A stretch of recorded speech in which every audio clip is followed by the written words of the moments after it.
Five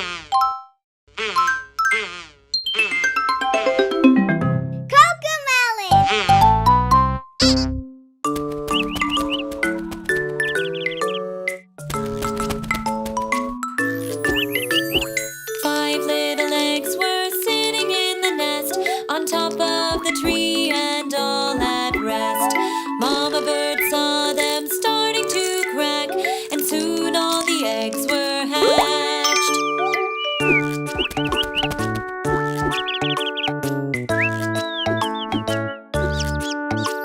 The first baby bird looked down at the ground. He got scared and couldn't make a sound. Mama bird said, "Now fly, fly, fly," but the baby bird was too shy, shy, shy.